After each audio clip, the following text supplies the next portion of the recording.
with me two of my peers, Miss Margot and Miss Rose, and we're going to be interviewing the very famous Darryl Coleman, Master D. All right. So Darryl, tell us a little bit about yourself, and then from that we have a few questions for you. Okay, well, I graduated from Dunbar in '78. I became a nightclub DJ in '80. Okay. I'm self-taught, never went to school for broadcasting. Okay. Had a 50-year career, 50. and 19 years broadcasting worldwide on Turn Radio. On Turn Radio. All right. So how long has Turn Radio been in existence? Since 2007. Okay. I started August 2007. And you started that at Dunbar, or? Yeah, no, I actually started that in my living room. Okay. Because it's nowadays you can have radio stations and everybody can broadcast from wherever they're at. That's right. You know, it doesn't matter where the location, you can do it all location. So you started with internet radio? Yes. That's, okay. Because actually I started with a station called Worldwide Radio. I ran into a guy named Darryl Kelly, they call him Jam Master K. He was a bus driver. We happened to be talking about DJing, and as I got on this bus, he was listening to some music. I'm like, man, what you listen to? He's like, I'm a DJ for a radio station. I'm like, well, I'm a DJ. So when I introduced myself, he's like, I think I heard you. You ought to come do a show on my station sometime. Okay. And one thing led to another. And there you go. All right, so you teach the craft, or? I have taught, I would say 13 DJs is on different stations worldwide now. I'm proud of that. And they're doing well. They're doing well, seeing that I was self-taught, and when I brought them into it and taught them, I think I did a pretty good job. Okay. Who brought you in? I taught myself. Okay. I started it when I was 14 years old. In my back room, I lived on 98th and right off Vincennes. We had a house out there, and I had a back room, and I started with, like, you know, those close and play record players like that? Yeah. Back in the day, I had 2 record players that was like that, similar, but they only played, you know how they had them big grinds and you put the 45s on it and drop them one at a time? Yes. I had 2 of them. So I was like, I'm gonna play this and I'm gonna play this, but some type of way, how can I make these play together? That was before I learned about mixers and stuff like that. And you were 14 when you started doing that? I started doing house parties as a social club DJ at 15. Okay. Did you have a mentor? Not coming initially. I had a mentor later, which was Herb Kent. Okay. But that, I actually met Herb Kent when I just got out of the military. So I'd say I was 19. 19. So you were in the military from what age to what? 17 to 19. 17 to 19, okay. So you had an honorable discharge. Yes. And when you were in the military, what was your assignment? Yeah. I was an 82 Charlie, which is a field artillery surveyor. I have no clue what that is. I would look like you take a tripod. Okay. And you know how they have the heavy artillery? Yes. Without me, they can't drop it.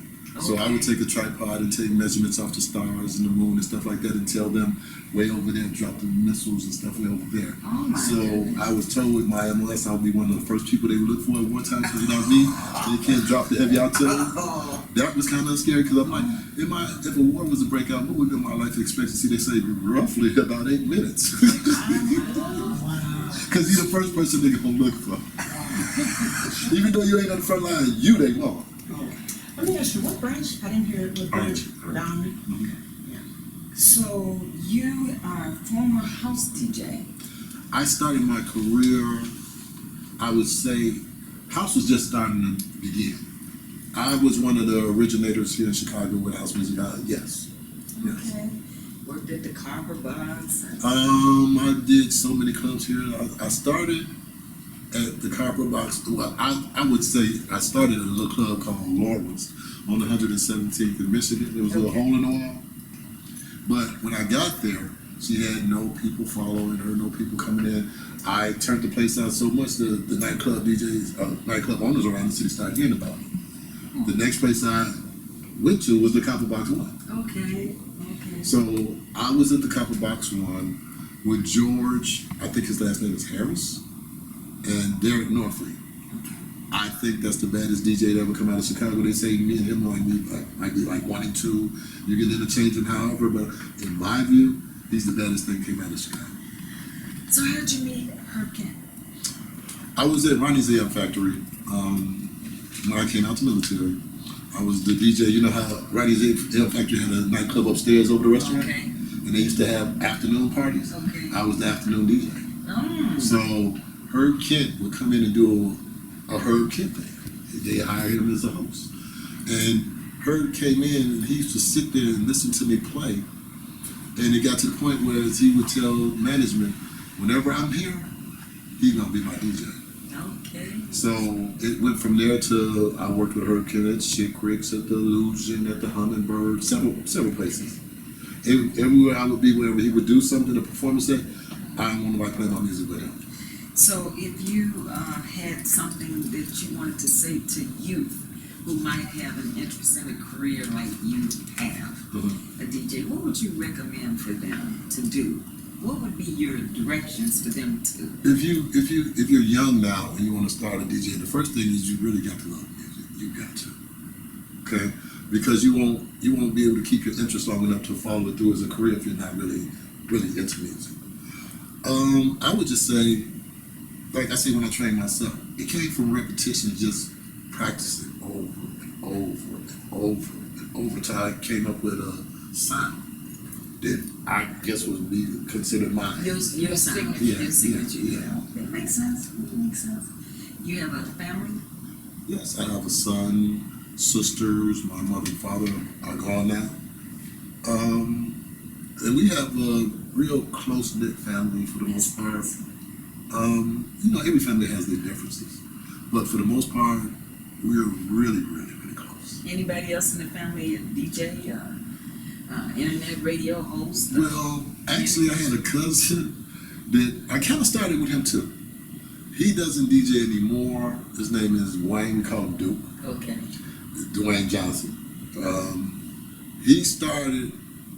Okay, let me put it like this. When I said Laura was my first club, actually it wasn't. I did a club on I think it was like 75th Street, a place called Roberts, a little place over here between Stewart and the Dan Ryan. And he had this stereo equipment. I had never seen stereo equipment like this before. He's like, cuz, we gonna go down here and we gonna DJ, cuz I got this equipment now, and we gonna be some DJs. So we went down there and we played the club, and from there I really started feeling, I like this, but I didn't have any equipment at the time. Like I said, I'm still with them closing plays at home. You know what I'm saying? But he had a real system. I hadn't seen nothing like that, but I'm like, that's the way to go. So as it moved on, my cousin, how can I say this? He has a different type of ear for music. He likes rock, heavy metal, something like that. And I'm like, I ain't feeling none of that. and in the clubs, that's not what they want you playing. That's not what really they feel it, because they come out the party not to no rock and heavy metal. But so I progressed, and he gave it up.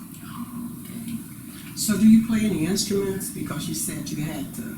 Actually, you really like music. It's interesting you asked me that. I used to, my stepfather, Jesse Jackson, not the Jesse Jackson. Oh, okay. When he got out the military, he was a musician. My mother and them used to perform in nightclubs. Oh, really? What did she do? Sing. They were singers. He played guitar, keyboard, stuff like that. He had a band he put together. He got my mother and my aunt and them together, and they used to perform in different clubs, Chapel Rail, stuff like that. And I used to listen. I used to be at their rehearsals all the time. Okay. Listening, because people say I can sing too. So what do you say? I'm saying they say I can sing. What I have do not you say? performed. Can you sing? I think so, because I've talked to my partner from the Manhattans, and they had told me before I can audition as one of the backup singers. Okay.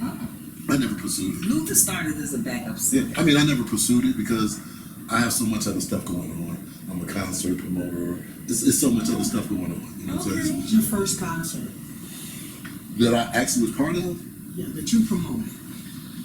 I was with we was at a place called the Crow's Nest in Atlanta, Georgia, and that's when I met my partner from the Manhattans, Charles Hardy. And from that point on, we started really bonding, and then like, you know, we like the station, we like what you're doing with it, and we think that we'd like for you to promote us. And one day, what did that promoting process? What did you do to promote them? I do the venues, the contracts, the arrangements, the dates. Okay. My partner from the Manhattans, Charles Hardy, provides the entertainers. Okay. We have like over 50 groups, Temptations, Manhattans, Intruders, Ray Goodman and Brown that we promoted. It's so many. What about the Delphonics? They're one of them. Okay. They're one of them. We got them too. Okay. All right. So you help promote fundraisers for different organizations to help them acquire the money that they need to operate? Well, what we're doing is we have a tour we put together. It's called the Old School Throwback Tour. Old school throwback tour. Right, because it's all old school artists. So what me and Mr. Hardy had decided, and we talked to a lot of the other artists we represent, is times are hard out here now. And because of so many things going on with our economy and in our neighborhoods, we decided that because all these people have been supporting all these artists for so many years, it was time for us to give back to the communities.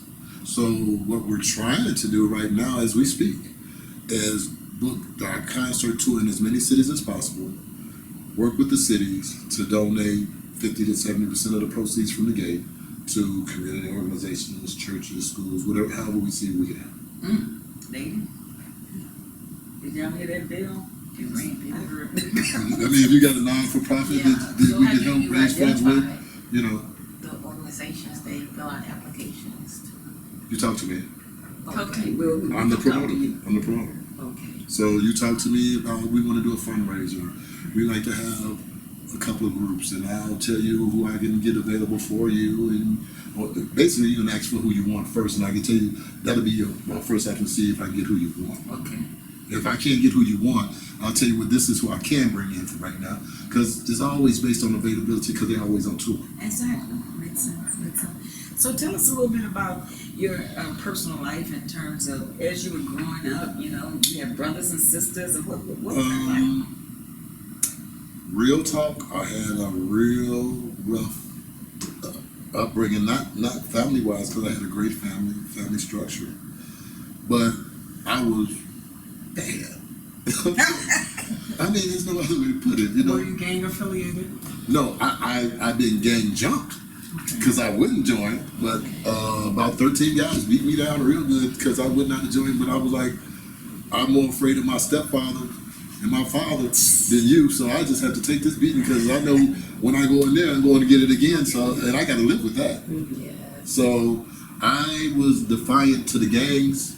They didn't appreciate it, and I had issues with them, and they made sure I understood we had some issues. Okay. You know, I grew up on 56th Emerald in Inglewood. Okay. You're in Harlem. I got one gang on one block, and as soon as you cross the street, there's another gang. It was rough over there. Ever had any issues with drug abuse, alcoholism, any of that? Yes, all of the above. I mean, I've never really been an alcoholic. I really never drank. I drank to be sociable because I worked in all the nightclubs. And most of the clubs I worked in, I was also the manager. Okay. So I spent a lot of time in the club. But I had drug addiction problems from the time I would say my mid-20s to my early 30s. Okay. You know, I'm in the limelight. I'm meeting all the hustlers, everybody school, in the streets, even if it was bad influences. Everybody knew me because of the clubs. All the nightclub owners knew me because they all wanted me at their clubs. So everybody that was some type of hustler or bad influence knew who I was, and they kind of gravitated towards me. How did you get away from that? How did you? I mean. It was a twofold thing. As I mentioned before, Herb Kim was one of my mentors. Well, I would say really my mentor in my early part of my career. And I had gotten in a really, really bad way. I had lost my grandmother, and it really, really, I kind of spiraled from there. You know what I'm saying? Because it was like she was my everything. I got to the point where I had a really bad drug habit. And I ran into Herb Camp. After I say about 4 or 5 years into it, he hadn't seen me for a while. And he was like, Master D, you've been off the grid. What's going on with you? And I'm like, I'm not doing this anymore. I don't have it like that no more. I'm not feeling it. And he said something to me that kind of started to change. Because he pointed out to me that out of all the DJs I've met, I've not met many that have your musical knowledge, your voice, your personality. You know, this is your calling, and you're throwing a God-given gift away. This is what you're supposed to be here for. This is how he approached me with it. And I thought about that after he said it. The other thing that changed my career or my life as far as my drug addiction, I had an episode with my son. His name is John. He was an infant. And I had just pretty much lost it. I was just gone, basically. So one day he was visiting, and I have a crack pipe in one hand, and I got my son in the other arm. And I'm saying to myself, I'm looking back and forth like, this is crazy. Yeah. You know what I'm saying? You had to recognize it. Yeah, this is crazy. This can't go on. I'm like, there's no way I could be a good father to him at this pace, doing this here. And I tell my son to this very day, because of trying to give you a better life and being a better father to you, you probably saved my life. That's probably Because I wouldn't stop if it wasn't for you trying to make sure that I could give you a better opportunity in life. That's a great statement. It's a great moment. It's a powerful thing to have. We said earlier about the relationship that you had with your grandmother, where they may have been the first love or the first genuine of somebody that you really adore your parents. I love my mother and father, don't get me wrong. They were great people. And when I talk about it, I get kind of emotional when I talk about my grandmother. But she was my rock. I could talk to her about anything. I could lean on her for anything. And she never judged me. You know, I mean, no matter good or bad or whatever, she was like, it don't matter, baby. That's right. You know what I'm saying? You are you, and you're going to be okay. You know, y'all excuse me, because like I said, that makes me emotional talking about it. That's all right. And it's We all a have beautiful, grandmothers. it's a beautiful experience coming from a man that, in our world, Okay. as I was coming up, I'm 70, and all I ever heard was a man that's not supposed to cry. Well, that ain't true. That's a problem. So That ain't true. the difference is this: to see that Yeah. the pouring of it means love. You're talking. I mean, it's about, real. Yeah. You know, I'm talking about what's real to me, and this is how it affects me. Amen. You know, I love my grandmother immensely. Like I said, when I lost her, that made me spiral because it's like I had lost everything. Yes. You know, the one person I could go to for anything that never judged me, would always have my back and always be behind me, no matter what I did, good or bad, was gone. You know, that was hard. That's right. That's right. Well, we appreciate you sharing that with us. Is Okay. there anything that you would like for our audience to know in regard to your recovery, your capacity to do what you've done? I mean, you've come out of that, and now you're. I just have to say that for most people, especially these young children, these kids that's coming up with the peer pressure they get, they just have to understand there's something better out there for you. You know, no matter how much they try to pressure you into being one thing, you can always be something better. And I learned that, and I share that when I do mentorship, talking with kids. I let them know how all the stuff you're going through, I've been through. Yeah. All the stuff that these people trying to pressure you to be this type, and I've been through all of that. I've been beat down by gangs because I wouldn't join them. But at the end of the day, your life is what you make of it. That's right. That's the message we got to give our young Yeah. people. That they have the choice to make their lives whatever they want it to be. You know, they can't make you be what you want to allow them to make you be. That's right. That's right. You give into it, and that's when you start having problems. That's right. You know, So true. your job as a young child or infant or someone coming up that want to have an idea of a better life for yourself, or maybe later on a different type of career. And the funny thing about it, as we talk about her kid, I've got to tell you this part. When I was 4 years old, I told my mother that I'd never get married. I'd never been married. I'm a lifetime bachelor. Really? But the other thing they teased me about is, remember when Herb Kid used to do the Wahoo Man and all Yes. that? I used to listen to the radio all the time. I couldn't wait till Herb Kid came on. Oh yes, the Wahoo Man, that's my stuff, blah, blah, blah. And I used to tell my mother and them, that's what I want to do when I grow up. I want to be just like Herb Kid. Now, most people at 4 and 5 years old don't get to, like people say, I want to be a fireman, I want to be a policeman. They don't get to live out what they say they want to be as a child. That's right. Or let alone get to meet the person they actually idolized and work with them. It was phenomenal for me, that experience. But I've always said as a child, I'm going to be a radio DJ, I'm blah, blah, blah. And like you asked me about instruments and stuff, I actually used to play guitar, I used to teach guitar. No. My stepfather taught me. When I went to Dunbar, they had a band, but they didn't have any guitar players, so they didn't have, the band leader didn't know how to teach that particular instrument. When I used to come to Dunbar all the time with my guitar strapped around my back. You know what I'm saying? Because I was loving playing guitar, and I got into little bands in the neighborhood and stuff like that. But the experience of it was phenomenal. But when I went to the military, what stopped me from playing guitar, and this is another reason I got into DJing. I went to the military, and my aunt gave one of my friends my guitar while I was in the military, and he broke it. Oh, wow. That was not a So I'm like, when I come back, I'm upset. My guitar gone? How did you give somebody my guitar? I was really upset about that. But then I started learning about, like I said, I always said I want to be a radio DJ. Okay. Then I started getting in that back room. I started it before I went to the military. Okay. Already toying with it. Like I say, doing a little social club stuff. But when I got out to the military, it went full blast. Okay. Because once I realized I couldn't play guitar no more, because the guitar my stepfather gave me was a Gibson guitar. Those things cost a lot. And right now, one of those guitars is maybe $10,000. Really? And he gave it to me, just gave it to me. So I know I'm not going to be able to replace that. So back to the DJing thing, what really made me want to be a DJ more than anything else, I used to live on 98th Street, right between Vincent's and True. They had a club called Disco 95 on 95th, right between Racine and True. And I walked in there. Mind you, when I first started going to nightclubs, I was underage. Okay. Because I've always had beards and mustache and stuff. People always thought I was like in my 20s. I was only 15 years old. I used to knock liquor, all type of stuff. Okay?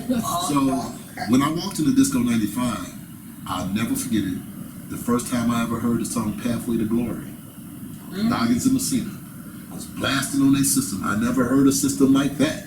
And I never heard it played like that. I'm like, ooh. Now the Copper Box is only a few blocks away.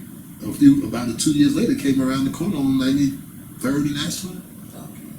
Because it was like the Copper Box, a bowling alley, and the club. It was two clubs in the bowling alley, all connected. Okay. So I would spin at the Copper Box. My friends, Mr. G and them, was at the club. So I would go back and forth, back and forth. I'd come over here and spin because of George and Derek Norfleet being so good, I couldn't get a lot of time in the Copper Box. Okay. They had the Copper Box rocking. I was an alternate, but what Willie and Chris understood about me was he got a lot of talent. We don't want to lose him, but there's no place from here. So they had another club downtown called the Gazebo, right off Wacker. Say, you know what, we're going to send you to the Gazebo. I'm going to tell you a funny story about that. Okay.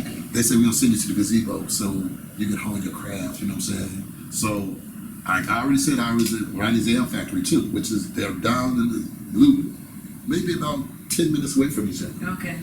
So I went to Ronnie's first because I got the job there first before they sent me to the Gazebo. But I'm big-headed, you know what I'm saying? I done got good, everybody nasty DJ. So what happened was Chris and Woody told me to go audition at the Gazebo. So I didn't prepare. I went to the Gazebo, got laughed out the place. It was my most humiliating moment ever as a DJ. I went in there, but what happened was, I know music real well and I can spit music real good. But when I went to the gazebo, it was a DJ named Ryan Garrison. Okay. And it was his music, his setup, and I didn't know where his music was at. When I went in there to play on it, I'm playing a song. What am I gonna play behind it? Because I don't know what he got. So I was all out of kilter, man. You know. And everybody you think we should give him our chances as a DJ here? They like, boo, get that butt out of here. I mean, literally. Taught you a valuable lesson. Literally. Lesson. So when I went back to the copper box, Chris and Willie and them heard about what happened. Because they sent me down there to audition. And we sent him there because he's good. So they asked me, we heard you was terrible. What happened? And I explained to him, I said, I wasn't prepared. Okay. I didn't take my own music. I just felt that I could just walk in on this man's set. Because when I came in there, when I introduced myself to everybody, they told me, that's Master D for the audition. I'm like, yeah. I'm finna rock this place and turn this out. I'm finna take this spot. Okay. And then when they moved me out of there, Willie and them was like, man, we didn't expect that. So what happened? So when I explained, I said, I had to take my music, I got to prepare right, blah, blah, blah. So they talked to, since it was their club, they told me to send them back. They're like, no, I'm gonna send him back down here. No, we're gonna send him back because we know he's better than that. Okay. So the next time I went back, I took my own music. Stuff. I took the DJ's job that night. Lesson well learned. Yes. That night, Ryan was no longer the house DJ. They offered him a management spot because we wanted him as our DJ. But yeah, it was a lesson well learned. Yeah. And the humiliation, I'm like, I'm not going through that again. Because when I came in the second time, my mind said, okay, I owe y'all, because y'all laughed at me and moved me up out of here. I'm like, I'm fit to tear this place up tonight. You know, yes I did. Yes I did. So let me ask you a question. How many of the recording artists over the years have you been able to just pick up the telephone and have a conversation? Huh. What about anybody from the P-Funk? I don't know. I met actually George Clinton's niece. I've never met any of the Parliaments or Funkadelics personally. But when you say how big artists can I pick up the phone and talk to, we talking hundreds. Yeah. Yeah, it's quite a few. So again, if you give a recommendation to our youth who may want to follow in your footsteps in terms of being a DJ, promoter, concert entrepreneur, what would you say to them so that they know to watch out for various pitfalls? Well, the thing is, in the entertainment industry, you're always going to have some negative peers that try to steer you in the wrong direction. You know, because they're looking out for themselves, not out for you. And they'll come to you, like they said about Eve with the apple. They'll come to you with something so sounds so promising. We gonna get this together, and we gonna grow this together, and all that. But really, what it is your talent. They're trying to count on to help everybody come up. So I would tell the younger guys, just depend on yourself and believe in yourself. That's what it really takes. I've had so many people tell me what I couldn't do and couldn't be when I first started turning radio. The first thing I was told was, a bunch of black people can't do nothing together and be successful. That's what you were told? Mm-hmm. I also heard, this is not going to work, you're going to be wasting your life, your money, all this is never going to be anything. Well, not to brag, but Turn Radio was in our, I'll say about our fourth, maybe fifth season. And we was on Line 365. Line 365 at the time had about 10,000 stations.